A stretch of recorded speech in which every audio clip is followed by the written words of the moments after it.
Each of us has our own unique background and story of how we became a part of Chiefs Kingdom. Our reach is far and wide with fans all over the world cheering on our Kansas City Chiefs. Donning the red and gold has figuratively signed that mutual agreement and come together for one common purpose. For 76,000 of us at a time to descend upon Arrowhead, man our stations, let out our loudest battle cry to the tune of 142.2 decibels, and make that stadium rock until our opponents beg for mercy. We are unrelenting in our pride for this city, these players, and this team. This is the show for the allies, Arrowhead Allies.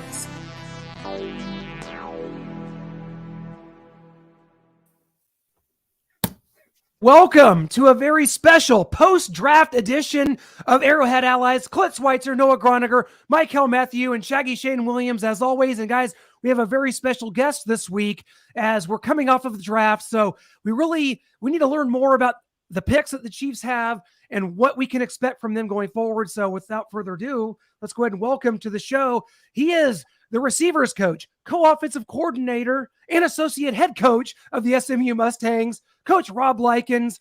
Welcome to the show, Coach. You wear many hats there. I hope I got all your credentials in there. Yeah, I got a lot of titles, man, but you know how titles are. Hopefully, it's all about the pay grade, right? That's what really matters. That's right. Yeah, exactly. Well, Coach, I know you're out recruiting, and I know it's a kind of a busy time here as we start to head into the summer, but how's everything going? I mean, we're coming out of the draft here in Kansas City, over 300,000 people. It was quite a spectacle. I don't know how much of it you caught, but man, we're pretty proud of the product we put out there here in Kansas City.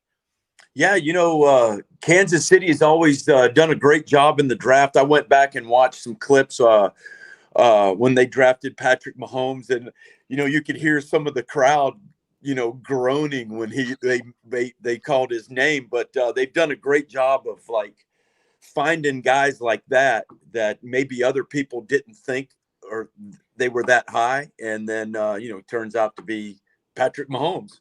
I remember him when I was at Kansas. I was there when he was at Texas Tech and we played them. And so I remember I followed his career, knew all about him and everything. So it's good to see that he's doing what he's doing right now. Coach, I'm sure that with in the second round, the Kansas City Chiefs, drafted Rashee Rice. There's, we want to know about him, and we know nobody else knows about Rashee Rice better than you. What is Kansas City getting, and how much of a learning curve do you see it will be coming from SMU to the Kansas City Chiefs? What can you tell us, Coach? Yeah, one of the things that they're going to love about him, he's probably first or second, maybe smartest guy I've ever coached out wide at wide receiver, so he's going to be able to be interchangeable. He could play in the slot. He could play outside. He's going to learn the playbook. He's not going to be, one of those guys that's struggling to keep up with the playbook. So that makes him, even more valuable. And then especially he's played slot and outside. So he's not a one-trick pony. You're going to love that about him. And also he just third down guy. He can wear so many hats for you. And then I think he's going to be, and he's going to have to be early on, he's going to have to be a good special teams player too. And I think he'll be able, because of his body type is so big, he's 6'1.5", close to 6'1", over 200. He's very, very strong, competitive. So he's going to be able to help in those areas too. He's not going to be like a 5'10", 180-pound slot receiver, and that's all he can play. Yeah, because that's what, us here, in Arrowhead land, we're thinking about replacing Juju, and seeing him drafted and seeing his measurements, 6'1", physical guy.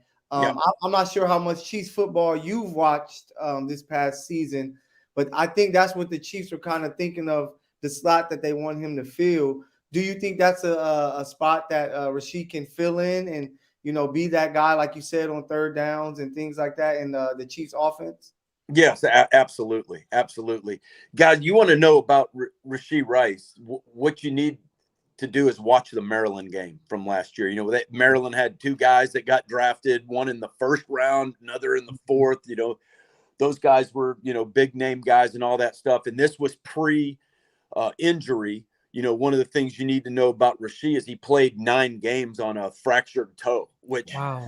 I've coached receivers for 30 years. I've coached them my entire life. When you give a receiver a lower body injury, man, it decimates them. Like that's everything. That's all you got is your feet and your legs.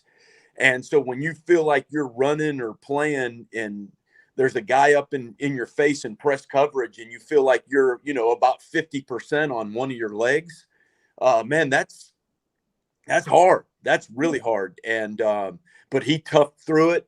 But if you go back and you look at the Maryland game, which was pre-injury, you're going to see everything you need to know about Rashee Rice. He's, to me, easily a first-round draft pick if he doesn't get hurt. Yeah, and talk about fighting through that adversity of having that fractured toe. And there's a lot of guys in the NFL and college all over in other sports as well, that they feel like they need to be 100% to get out there. And if they're not 100%, they're not going to give it a go. They're not going to be out there. They're not going to push it. Talk about Rashee's mentality and why he did feel like, hey, I need to be out there for my teammates, fractured toe or not. Yeah, great story. We're sitting there on a Sunday. We find out about it. They do the x-rays, they do the MRIs and find a little bit more about it. And we're waiting on, actually it was an NFL doctor was looking at it and looking at the MRI imaging. And in the back of my mind, I'm thinking there's a chance he's going to come in today and say, I'm not going to play the rest of the year. Cause I had a great game against Maryland. I'm looking good. I played good against TCU. I got hurt in the TCU game. And at that point in time, he made a name for himself. And so I kind of, it was 50-50 how he was going to come in that day. And he said, Coach, can I talk to you? And I was like, oh boy, here it comes. And I went into the office and I sat down. He goes, well, I just want you to know I'm playing the rest of the season. There's no way I'm not playing with the rest of my teammates. I don't know how I'm going to get through this practicing and all of that stuff. And but I know one thing, I'm playing. And so, like you said, that says a lot about his competitive spirit. You're going to love that about him. And then his toughness. Well, Coach, we saw Rashee's stats just skyrocket from his junior year to his senior year here. And we see it there for all of our viewers there could see the stats from last year. The common denominator, Coach, the common denominator here seems to be, Coach, you showing up at SMU to coach receivers. He doubled his yards in one season. And I think we might just have you to thank for that. I mean, what a pivotal role that must have been. But what do you think it was that Rashee was able to, especially now that we learned through this injury, that was able to almost double his production? Yeah, the good Lord has blessed me to been at the right places at the right time and put me with some guys that I had Brandon Ayuk at Arizona State. I had N'Keal Harry. Both of those guys were first round draft choices. And so it's really cool when you guys asked me to be on here. I don't know why, but I went back and looked at my notes from our exit interview that we had in the spring with Rashee. And I looked and I asked him a question. What do you think I can do to help you get to where you want to get? And he looked at me and he goes, I want you to coach me like I'm a first round draft choice. And that's how he saw himself, which I loved. You know what I mean? He's a confident dude. And since then, I said, okay, I'm going to tell you some things you may not like to hear occasionally. I'm going to tell you everything that I see is wrong. I'm going to drive you insane with how much details that if I think your stance is 1 inch off, I'm letting you know about it. And you know what? When I first got there, we kind of butted heads for a couple of days. And then I think he realized that, all the things that I was telling him and getting on to him about and all of those things was for his own good. And he trusted me. And that's where it all started. And then understanding the importance of practicing. Great story there. Cincinnati game was the week that all the imaging was coming out. The doctors were looking at it and we didn't know if he was going to play. and he didn't practice one snap the entire week against Cincinnati and going up against some pretty good corners, and he played pretty bad that game. And I remember he came back and he said, Coach, I don't ever want to look like that again. I said, well, you're going to have to practice. And I'm hurting for you, dude, because I know it hurts to practice, right? And so, but you're going to have to find a way to practice some. And I think the next week, I can't remember who we played, but he had a great game as usual. And we had a TV timeout, and he grabs me by the shirt while we're in a huddle over there on the numbers while the TV timeout was going on. And he goes, practice, coach, practice. And I said, yes, exactly. When you practice, you play good. And getting all players to understand that, man, practice is so important, because that's where you find out what you can and cannot do, what you can try. You experiment with releases against press coverage, things like that. And he just became a student. And so just love the kid. And that's why I think he became so good. Yeah. And you mentioned the name of a guy that you coach, that we've seen have success in the NFL, Brandon Ayuk. Do you see any similarities in their games? Oh, yeah. Yes. A lateral movement. And what is cool about Rashee is he's a little bit bigger. Brandon was rocked up. Here's the thing about Rashee. Rashee is just a natural, smooth, smart football player. I'm not saying Brandon's not those things, but I'm saying that's where, if you had me to compare the two, where I would see that like Rashee right now is ahead of where Brandon was at the time that I had him, because Brandon came straight out of junior college when I had him, and it was very raw and all that. But Rashee is more refined earlier in his career right now. So that's why I think he's going to be able to come in and be able to make an impact for you guys. Heck yeah. Hey, Coach, what the Kansas City Chiefs fans, where we stand here after the Chiefs lost Juju Smith-Schuster in free agency, we have heard all off season that the Chiefs are going to have to get a number one wide receiver. And there's been these rumors that have been pretty hot going into the draft that the Chiefs were going to make a trade on draft weekend for wide receiver DeAndre Hopkins. Rashee opened up a lot of eyes when he himself said he compares his own game to DeAndre Hopkins. Do you think that puts a bullseye on his back, or do you think he's up for that challenge, knowing that Chiefs Kingdom was hoping for DeAndre Hopkins, but now they got Rashee Rice? What do you think about that, Coach? Yeah, I think he needs to learn to kind of keep a low profile when you come in somewhere. But top of the list. Exactly right. But that's part of who he is, though. Like I said, he's a very confident guy. You're going to love him when the ball is in the air. He has a competitive spirit like none other. That's where he's better than anybody I've coached in that area, where Nikhil was very similar because of his big body. And Nikhil was like 6'2", 6'3", 220, go up and muscle a ball. But Rashee has the lateral quickness of Brandon Ayuk, but he also has some of that ability, that raw strength, where he knows the timing of the jump. He knows body position, where it seems like he's always getting his body in front of the DB at just the right time. That's an innate thing that receivers, it's hard to coach that. That just comes natural. And man, does he have that. Talk a little bit more about his skill set. You mentioned a little bit of it there, but just his vertical. I think he tied for the best vertical at the scouting combine. Yeah. I mean, his run after catch is really impressive. But his 4.51 40, and how that necessarily, okay, maybe the 40 isn't impressive, but his game speed is different. Yeah. To speak to his 40, I think he probably would have done better if he wasn't coming off an injury. He would have had longer to train for that. So, but he's got functional football speed. That's kind of like the thing that I loved about him was he can stack a guy from press coverage and get him stacked like extremely fast because of his lateral movement. That's kind of like his number one thing. That's when I go out recruiting, that's what I look for. Guys some guys call it spot quickness. your ability to get from like right here to right here quickly, side to side, which, you know, should equate to you being able to get off press coverage. And he has that in the strength. So he has that. He's got phenomenal ball skills. He dropped too many balls for both of us. We would both say that last year.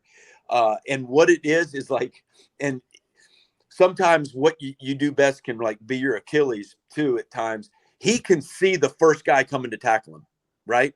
He knows where that guy is. So there's times he takes his eyes off the ball. He's already thinking about what move he's going to make before he catches the ball. And that's what, you know, we had to, both of us, we had to like, you know, hey man, you got to secure that catch first. I know you already know where you're going with that ball. There's a play against Central, who would we playing? UCF. And he's going to score a touchdown. We both know it. And it was like, and he turns and makes a quick movement with his shoulder, head, everything, and he dropped the ball.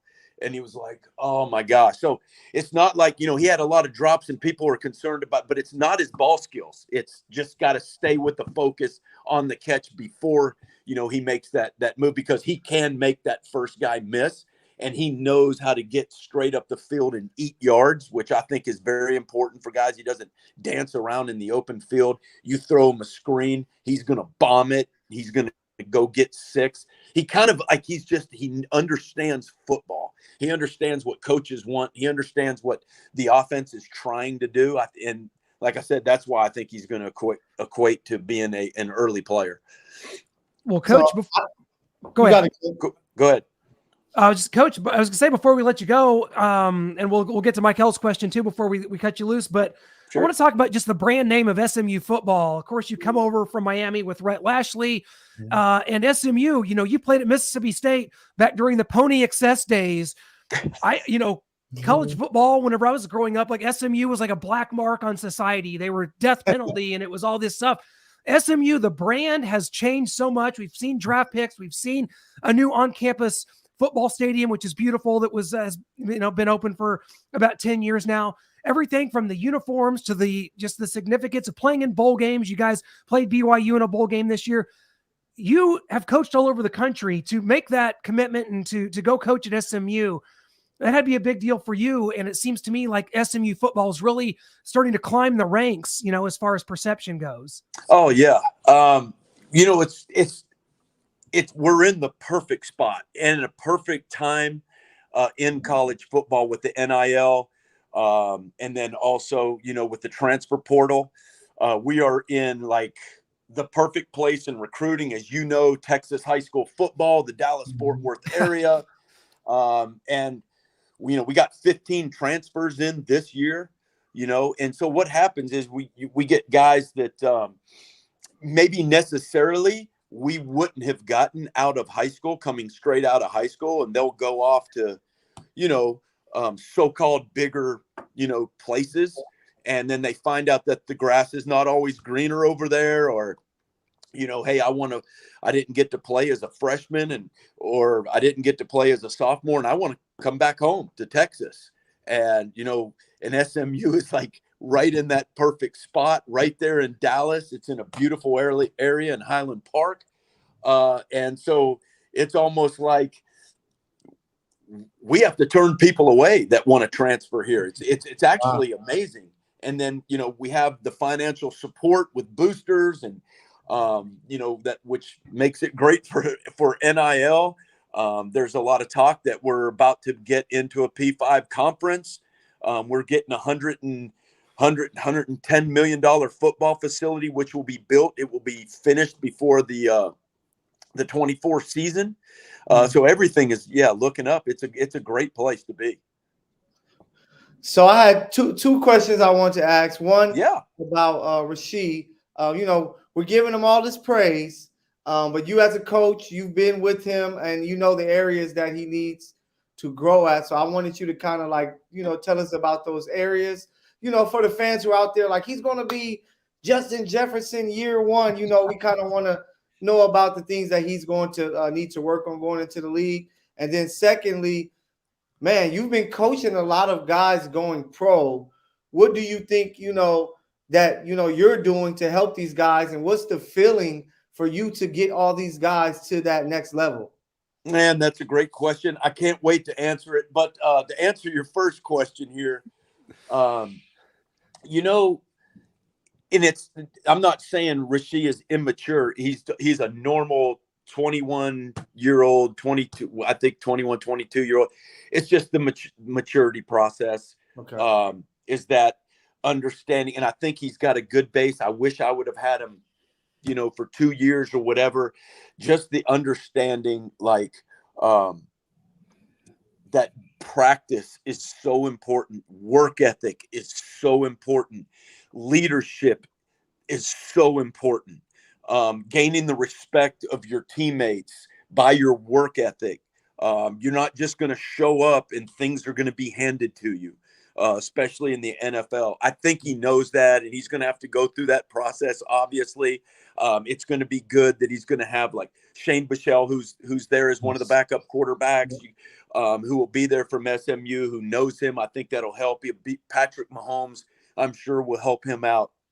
I really don't know about the other receivers that are on the team right now, but it would be good if there was an older vet to be able to grab a hold of them and show them the ropes, just because of social media today and what the flash and all of that stuff that comes with the money and all of that. And I just want him to be around people that'll keep him grounded.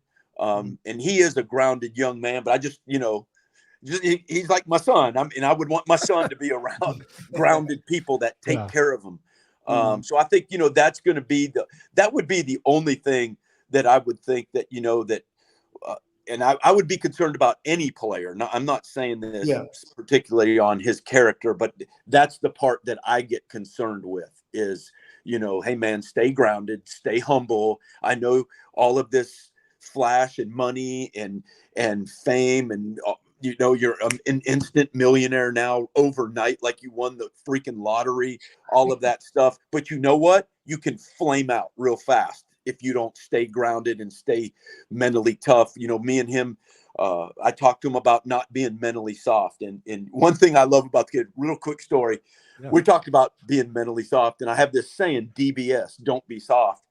And I say it all the time in my meeting room. I come in and he's got it tattooed on his hand. He's got DBS tattooed right there on his hand. And I just put my head down. I said, you're going to make me get a tattoo, aren't you? And then so there it is. We're Wow. There it is right there. Wow. Right? You did it. So, I did it. So There's that leadership from Rashee. Exactly. And so that's what we talk about all the time is being mentally tough. And mentally tough is how to handle adversity, how to handle when everything's great going your way, and then when everything sucks. You got to be a pro in both situations. And so that's what I'm hoping, he will have learned. To answer your second question, man, all right, so I'm going to get a little philosophical for you guys, if you don't mind. But you remember, you asked me the question. Okay. All right, so here's the secret sauce to coaching kids. All right, you guys, anybody a Johnny Cash fan? Absolutely. Okay. Yes. You know the song "When the Man Comes Around"? Yep. Yes. Okay, there you go, man. So here's my deep belief. When I drive to work every single day, I believe that there is a day and a time coming that I'm going to stand nose to nose, eyeball to eyeball with Almighty God. And he is going to ask me, Rob Likens, what did you do with the time that you were at SMU from January 22 through whenever this ends? And you had Rashee Rice, you had this guy. Give me an account of what you did with them. And every day I go to work, I think about developing my player's mind and their heart. And once a kid understands that you're in it for that, you can do whatever you want with them. And they're going to listen to you, and they're going to buy into everything that you say because they know that you love them and you care about them and you want what's best for them. And then when you can back it up with them believing what you're saying actually helps develop them physically as well, man, you got it. That's the secret sauce, man. Man, I appreciate that, man. Absolutely. That's excellent. He's coming to a team that, like I said, we've waited all spring to get our number one wide receiver. If you look at all the wide receivers on the Kansas City Chiefs, they are all vying for that number one spot currently. I don't think the Chiefs are going to try to go get that veteran now. I think what you see on the squad currently is going to be the guys vying for that number one wide receiver spot. So Rashee Rice, the sky's the limit, I can't wait to see him grow. Thank you for those stories. I greatly appreciate that, Coach. Yeah. Yes, absolutely. Yeah. And, if you guys, you're out at practice, and if you don't like what you see, call me, and I'll call him and get on to him and get him right. Oh, yeah. At that point, there would be a man going around taking names, and it would be you. That's right. He knows it, too. So, he knows I'll come up there and get on to him. Well, Coach, it's been so incredibly insightful. Cannot thank you enough. I'll tell you, I'm going to be cheering for the Mustangs this year. I'm a Mizzou fan through and through, an SEC guy. You played in the SEC, so we watch a lot of SEC football here, but we're going to definitely have our eyes on the SMU Mustangs, man. Thank you so much for being a part of the show. It really added so much context for a lot of our fans here that have been enjoying this. So thank you so much. We appreciate you. Thank you, guys. It was a pleasure, man. Great meeting you. You bet. Absolutely. You too. It's an honor. Go Mustangs. And we'll definitely catch up as the season goes along and talk about your undefeated Mustangs. I know it's coming. Let's do it. Go. All right. That's a bet. Thank you. Yeah.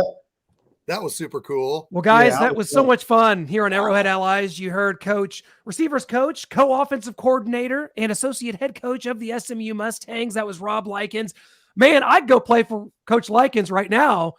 But I'm a little soft, so I don't think I could get the tattoo. Yeah, the DBS. I don't think he'd like me in his receiver room. So it seems like you could take a liking to Coach Likens, man. He seems like he's really cool. He's trying to get not only the best out of the players, but the best out of the individuals. And when you got a few guys like, N'Keal Harry was a first round pick. You got, Brandon Ayuk, and now you have, Rashee here with us. He's doing something right over there, So it kind of has you encouraged as a Chief fan, like, all right, we're not just getting this one-off receiver who just caught fire. We're getting a guy who was molded by someone who builds NFL receivers. So it's a good look. Noah, do you feel it different about the pick after talking to Coach Likens? Does it make you think more positively? Does it make you think? And then Shane, oh my gosh, I love you talking about, everybody vying for this number one receiver spot. We know that Andy Reid doesn't, just love to throw rookies into the mix and have them play a huge role, but that doesn't mean that Rashee can't come in and impress. Noah, do you feel any different? I do a little bit, just talking about his skill set and how he's going to fit in here and the things that he can do, stack on top of a corner quickly, go up for contested balls. Like he's got the good vertical, the run after catch. There's some things that I like, the work ethic, and you got to practice. Hopefully it sounds like he had some lessons at SMU that he's learned that already. So he's not going to have to learn that again in the NFL. But if there is an issue there with the work ethic, I worry, because apparently there was with McCole Hardman as well, and his work ethic and putting in that extra work to learning the routes and learning this offense and being on the same page with Mahomes, where it looked like they could never get on the same page. So that's the only thing I worry about, but hopefully he learned that lesson at SMU.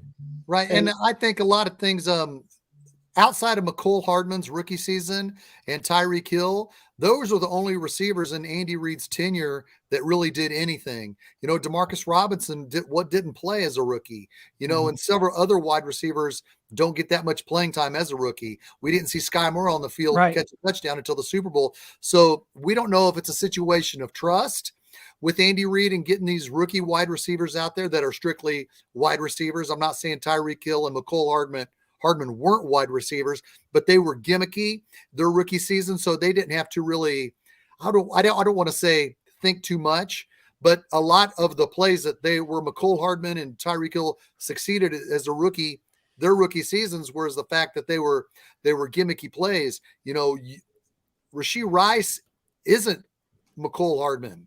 He isn't Tyreek Hill. He's a taller wide receiver that can go up for the ball. Would you say he was the highest leaping for the ball leaping for the vertical at the combine? So, you like great stats there you put up. Looking at what is expected of him his rookie season, if the kid's got it, he's got it. But we all know it's going to come down to trust. Is he an ascending player? Does Andy Reid want to put this pressure on him his rookie season or watch the kid grow? But like hearing his offensive coordinator or wide receivers coach just speak, I'm pumped. I'm ready to see him work. I'm ready. Yeah, I'm excited because I think he fits the type of receiver that we needed to replace Juju. We're going to see how fast he picks up the offense, the terminology, and things like that. But I think if he can do that, I think he's going to see some time on the field because we have no guy like him on the team. Like Sky and Kadarius, they fit more of the mode of the Tyreek Hill and McCall Hartman, where they're going to play that way. We already saw what they want from MVS, the type of routes that they're going to get. Of course, if he can give you more like the playoff game against the Jacksonville, they would try. But that's why I think Rice is going to really have an opportunity that if he can have a good, mini camp OTAs and then, a good training camp that he's picking things up that, we need that big bodied possession guy. I know we have Justin Watson, who's pretty big, but he isn't like, he isn't too great at winning one-on-ones. If Rashee can come in and win some one-on-ones, he can slide right into that Juju spot to be that big body target that, Mahomes can look for third down and in the end zone. Because I see some highlights. That kid can go up and get the ball. So I know that has Mahomes like, man, when has Mahomes really had a guy like that? You know, other than maybe Travis, but he hasn't had a guy like that can go up and go and get the ball. So just to add another element to the offense for a guy that can run a little bit, he's good with running after the catch, and he can go up and get the ball. I know that Patrick Mahomes is like, oh man, y'all messed up and gave me another weapon. So I'm excited to see, the camps and stuff coming up to see what's the word that we're going to receive out of KC. And you saw, let me say this real quick. Yeah. You saw how the selection went down when they selected Rashee Rice. Patrick Mahomes called Rashee Rice, and he was on the phone with Patrick Mahomes. And then Andy Reid called, and he said he had to tell Patrick Mahomes, oh, hold on, I got to click over. It's Andy Reid. So it's kind of like Patrick Mahomes was calling to tell him, hey, we're about to draft you, because Patrick Mahomes got a hold of him before Andy Reid did. I just thought that was a funny story. Go ahead, Clint. Shane, that's what we call a smooth transition, because I was just getting ready to go to a video clip of just that. Yes. And we do know, of course, that now that Rashee was down in Texas, obviously playing for SMU there, he was there working out with Mahomes. So, Patrick got to be around him and see kind of what they have. And so here's kind of that video Shane was talking about as Rashee gets the call.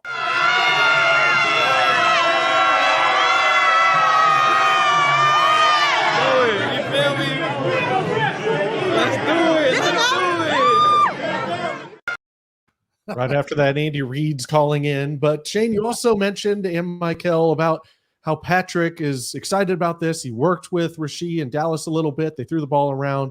And did Mahomes draft Rashee Rice? Was he in on this? Let's go to Adam Lefko and hear what he had to say, because he was texting with Mahomes about whether he had a hand in drafting Rashee Rice. So I'm texting with Mahomes right now, and I was like, you like this guy? And he says, I threw with him in Dallas. And he said, I put my input on all offensive guys. And I was like, I know you do. That's part of the reason why I love Mahomes, is he's not one of these quarterbacks that's like, I'll see in the offseason. Yeah. He's in there talking to Veach going, this is the guy that I want. Mm-hmm. Similar thing that happened with Sky Moore, if you remember that. Yeah. Probably also why he was throwing around with Zay. Pat worked out with this guy, threw with him in Dallas, and he said, I want this guy, and you get him. He's going to play very early on. Rashee Rice, the new weapon for Pat. That has me a little bit nervous. The last time we heard about Patrick Mahomes drafting someone, it was Clyde Edwards-Helaire, who they just declined. I knew it was coming. I knew that was coming. But no, I think that it's great that Pat does this, because look at Aaron Rodgers with the Packers. Like, clearly the guy wasn't even trying to, do anything. And I think if you're really passionate about winning and getting the most talent around you, you have to have an input in. And Patrick is a guy that's like, hey, I want to make sure that I have the fit of players that we have. I think he probably even told them, hey, we have some Zay Flowers on the roster with Kadarius and Sky, I need me a big body that can go and get the ball, sometime if I can't find Travis on a clutch play. So I love that about Pat, that he's like, hey, it's like the NBA players, star players. You always hear about LeBron and these different guys through the years, Kobe, Jordan, who are involved of like adding guys. And when your star quarterback is doing that, it only can bring the best out of, your team. You see Kevin Capel there saying Rice is Dwayne Bowe 2.0. That's a pretty good comp, really. And let's see what former Carolina Panther, former Baltimore Raven Steve Smith had to say about the Rashee Rice pick, and then we'll move on to some more draft related topics. I know we've gone Rashee Rice heavy, and this is great for Noah and I because we love receivers. He's your guy. That boy can lead. He will catch the ball at the highest point, catching the ball in traffic, attacks the ball. You need to check his hands for glue because this dude has some mittens. He will catch anything and everywhere. He has enough top end speed to vertically challenge the cornerback or the defense, whatever style you're playing. Love his balance. Yak is off the charts. Not as fluid as some of these other guys, but he's fluid enough to make enough plays. I like it. Yeah, you hear there from Steve Smith. He called Cooper Kupp before that draft coming out of Eastern Washington. No one was really talking about him, and Steve Smith eyed him as the one receiver that he said was going to make kind of explode onto the scene, and obviously we know what he's done. Yes. Yeah, I like these types of picks because when you get a guy that's from Alabama, Michigan, any of these powers, you have so much talent around you. You might have a first-round pick quarterback throwing to you, but when you're at SMU, you're not getting those types of guys surrounding you. You're not getting those types of guys throwing you the football. So you really have to be a baller to stand out and to see the numbers that you put up for him, to be putting those numbers up in games. Now you get to play with probably the greatest offensive mind ever and probably one of the greatest quarterbacks that, we've ever seen, that the sky's is the limit. As long as he comes in and put in his work and can learn this offense and do his job, man, I think he's going to be a surprise weapon instantly. Well, guys, let's take a look here at the draft class as a whole. We don't have to get into the weeds on every single pick, but just looking at what this draft class was, 7 picks, 5 of them on defense. To me, I'm giving this a B plus draft because Brett Veach knows what he's doing. He went in and drafted positions of need, filled holes, built depth, and that's all you can ask when you're the Kansas City Chiefs. A lot of people, we're at the draft, Michael, Noah, we were there. You get to hear a lot of people, a lot of media members from other cities, and they get to have their big moment talking about, they get CJ Stroud and Will Anderson within 1 pick of each other and trading them back into the first round. The Lions with 2 first-round picks, the Seahawks and all these teams. The Chiefs aren't that team. The draft is not for the Chiefs to just live in this limelight of excitement, but what it is continuing to build a Super Bowl roster year after year. And to me, Noah, going to you, this continues that in just a perfect way, and I have no real complaints here. Yeah, I mean, BJ Thompson seems like a little bit of a reach there. I mean, you just said Tano Passanio is what you were trying to say, right? I apologize. I meant Tano Passanio. We're the same human, so yeah. Yeah, we'll see what they kind of feel like his frame can fill out to, because right now he's undersized. Mm-hmm. He's 6'6". He's long, but he's more of a basketball player type body and not really an NFL defensive end. So he's going to have to fill out. It's going to be a project.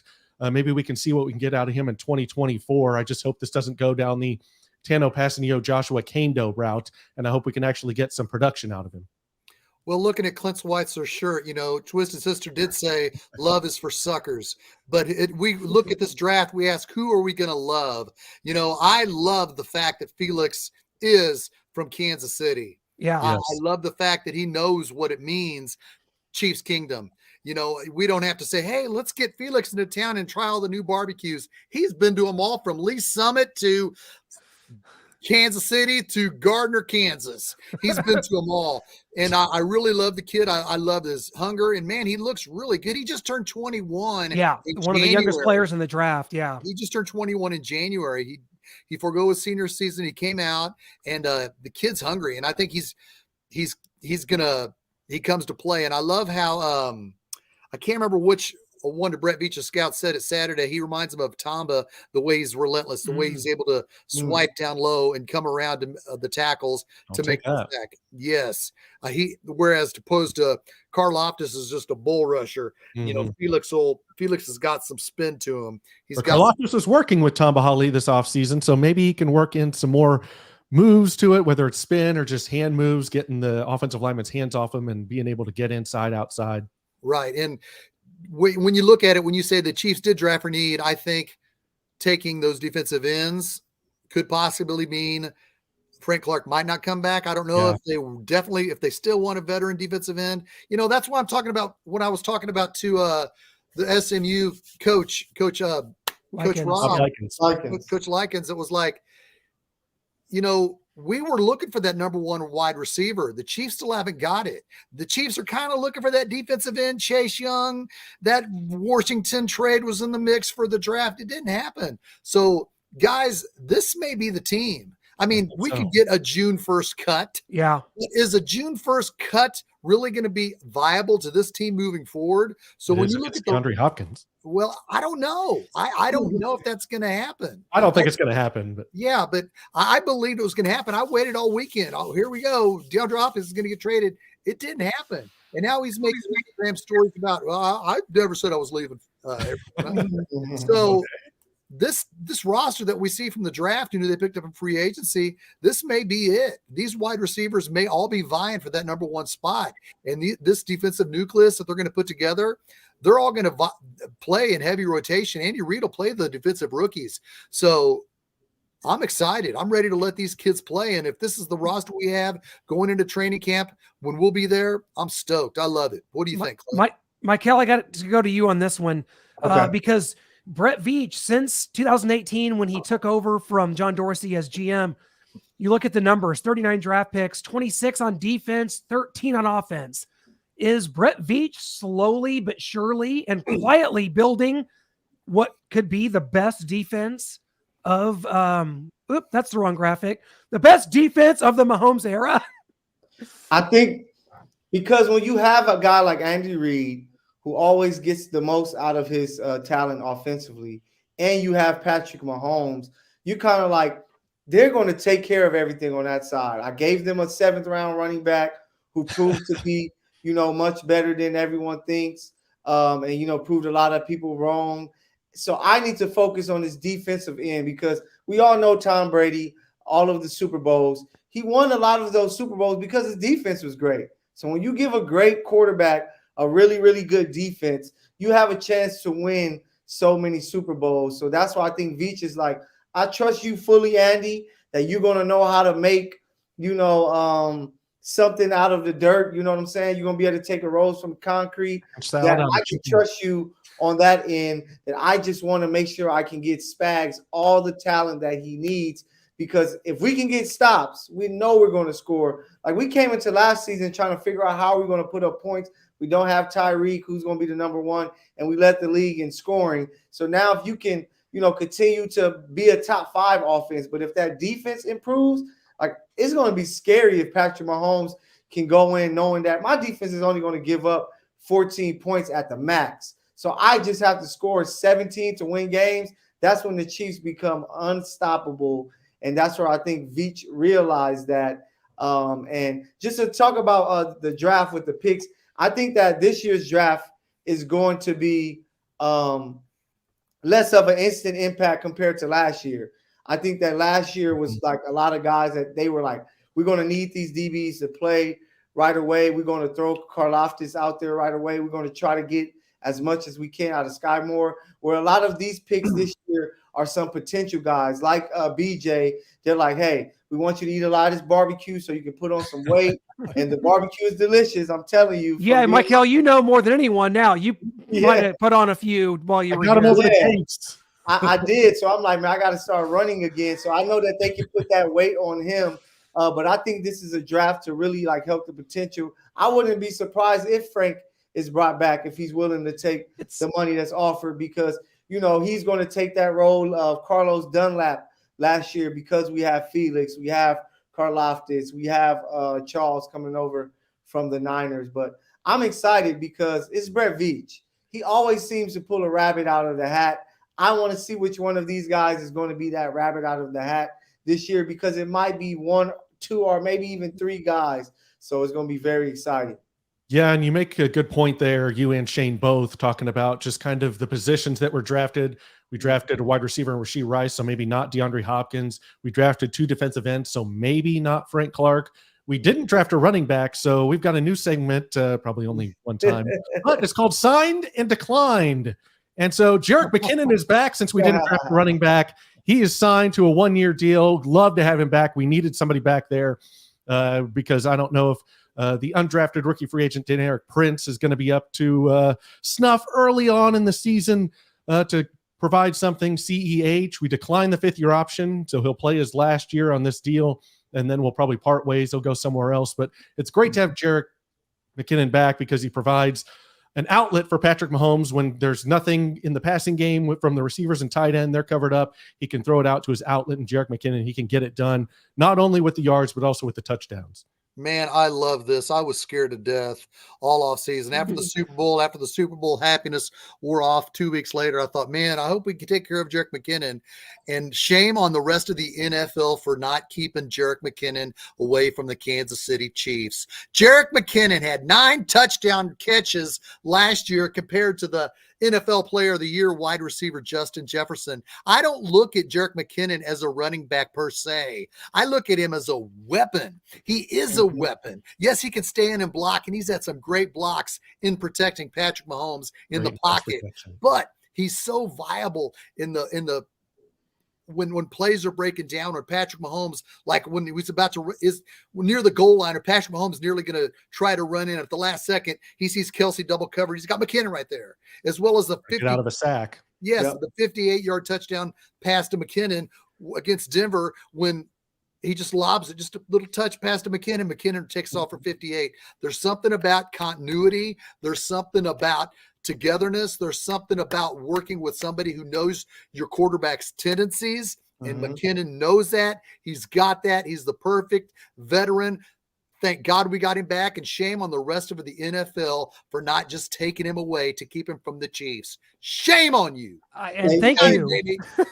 Hey, can you guys put that back up? Because I just want to say something about that. So when I see this right here, I see 16 touchdowns.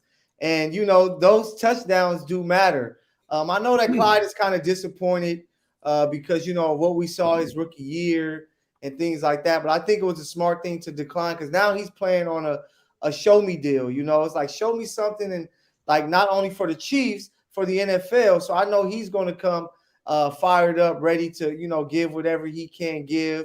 But with those 2 guys, we know that they are just going to be the scat backs, the third down backs, because we have our go-to feature guy in Isaiah Pacheco. So I think that, you know, bringing back, having both of these guys, like if people were saying they trade Clyde, I didn't agree with it, because I do think that he can be a weapon. Not bringing back McKinnon, I knew it was no way in hell that they were just going to let him sit and not try to bring him back. And so I'm happy that they did it.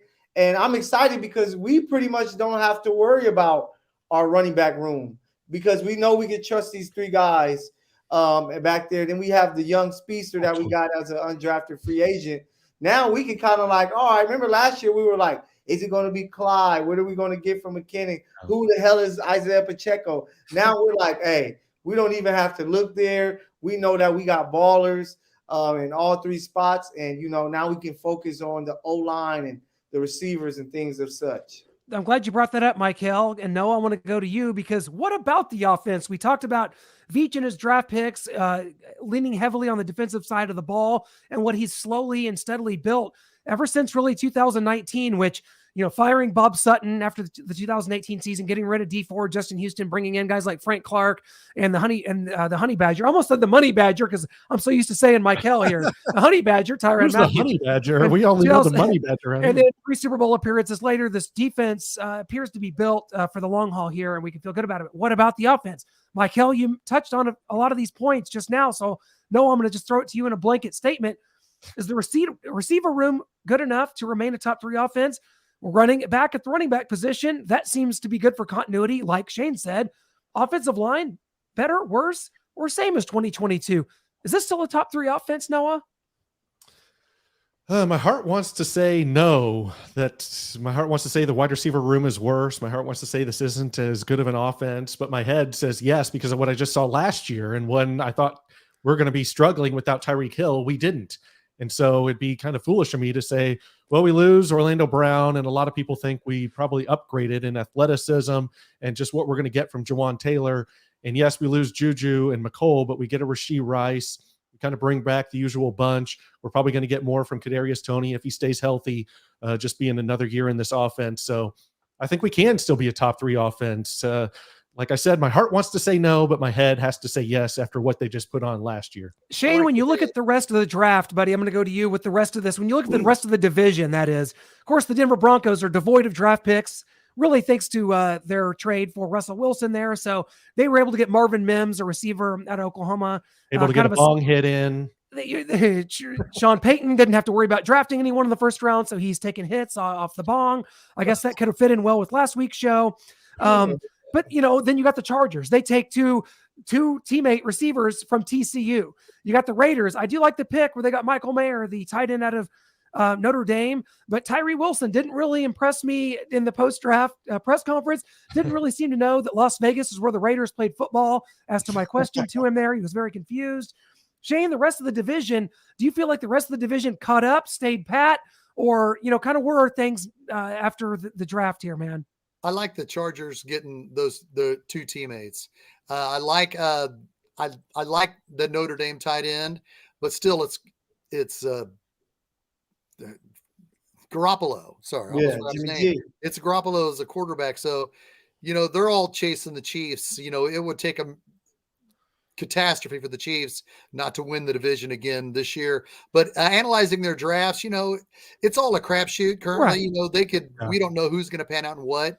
But the Chargers need to stay healthy. But that stadium must be cursed, or their locker room at least. And their other one too, right? San Diego too. Yeah, Chargers are just cursed. Yeah, you guys got to see these kids. What I want to ask you guys, all 3 of you guys got to see these kids and experience the draft last weekend at the Union Station. How was that overall experience? And do you feel these kids were ready for the spotlight, ready for all you guys to be hounding them? And do you think that they handled it well?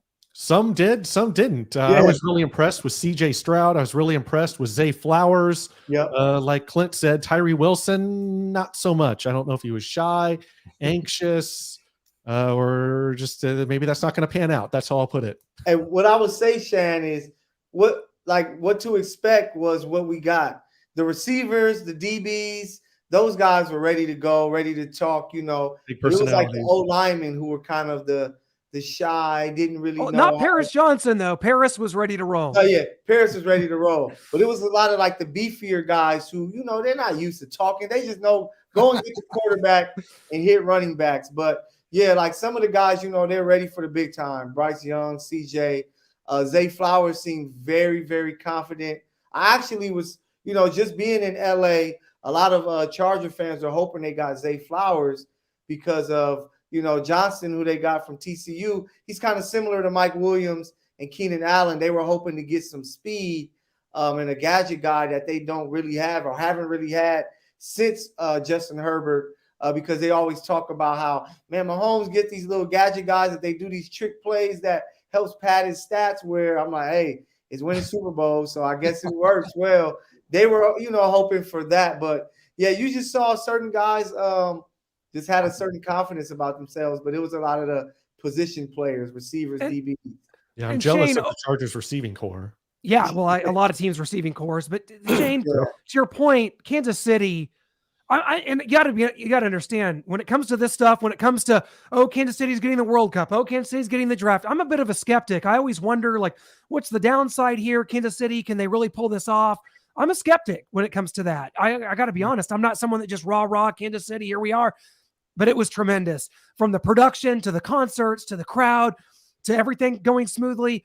It really I thought came off tremendously. You know, we were kind of in the media room there at the Westin Crown Center, which was kind of far from the stage. So that was different than Vegas last year, which the media center was like in the Caesar's Palace room, like right next to the stage. It was easier, more accessible to get like to the crowd, get shots. You know, they wouldn't even let you outside kind of to get a good shot of the crowd and stuff from where we were. But overall, top notch. Food was very good for Friday and for Thursday and Friday, and that's a big deal. Clint had to mention that Vegas was terrible. Vegas was like a bag of chips if you were lucky. So Yeah. the overall experience was tremendous. How many songs did Motley Crue play? They played, I think, 5, and it went about 35 minutes.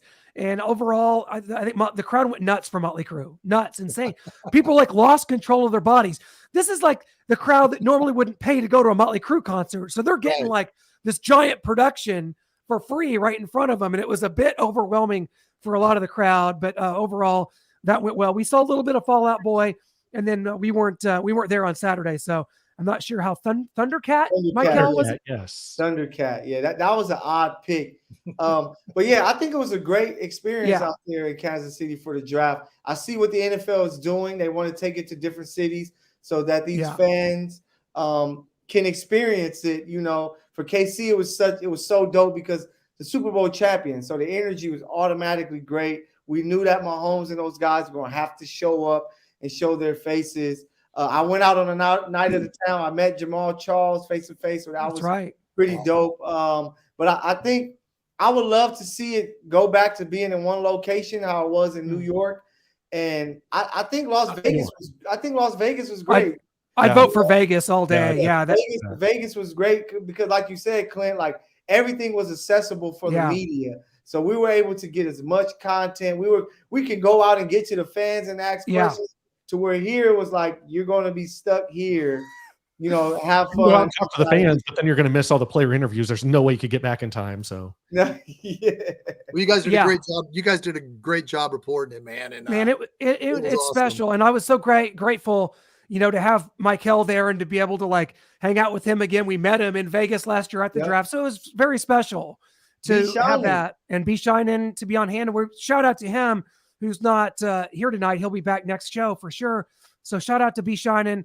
We had a tremendous time and just a lot of fellowship and talking to other people about this. And we had a media member, and I can't remember his name now. You saw the tweet that just went crazy and said, this is not a home game for the Kansas City Chiefs. And I'm like, you know what? And he was there too. He was there. So I'm like, you know what? Guess what? The draft's in Detroit next year, right? By law, the Detroit Lions are allowed to win the Super Bowl and throw the Lombardi up on stage with them next year when they host the draft. Yeah. There's no law that says the Detroit Lions can't do Campbell's going to get it done for them. So hey, I'm just saying, you want to get this out of your face. This too much for you. You want to cry about it. Someone go ahead and try to knock the Chiefs off the pedestal. Good just luck, one because time. the Chiefs are good. Yeah. Oh, good, baby. Hey, Shane, just to tell you what was very interesting, just being on that side of the media, is just the conversations that we get from different teams' media, and they tell you players that none of the mock drafts are mentioning. They're like, yeah, our team really likes this player. And then sometimes we were getting the picks before the picks were even, you know, announced to, you know, the rest of the world, which is really dope because you're like, oh, wait till the fans see who they're going to pick. Like that. And I just think that's such a cool feeling right there. That is cool. Well, this whole thing was cool. This show was great. To have Coach Rob Likens in here to really set the scene, hopefully for you fans to know more about what we're getting. I learned a lot, you know. I watch a lot of college football, and Rashee was not on my radar for the Chiefs to be drafting the second round. We're looking at guys like a Josh Downs. You know, we talked about a Jalen Hyatt, a Cedric Tillman, a Mingo who went, from Ole Miss. So, but this is the player that Brett Veach has identified. We love this.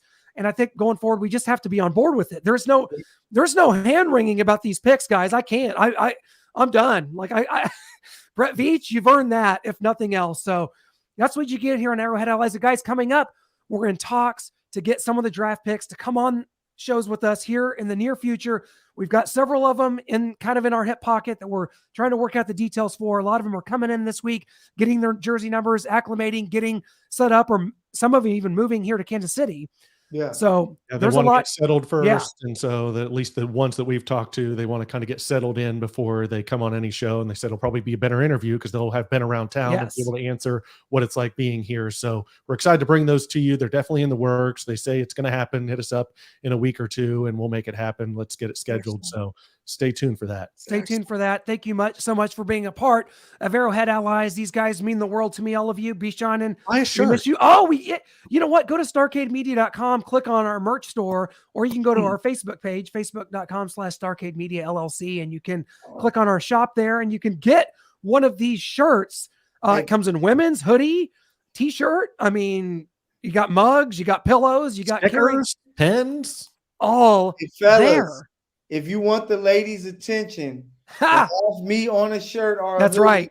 They're going to come. So It has worked for me. And the Michael on this shirt has worked for me. You know, Michael Matthew, the money badger.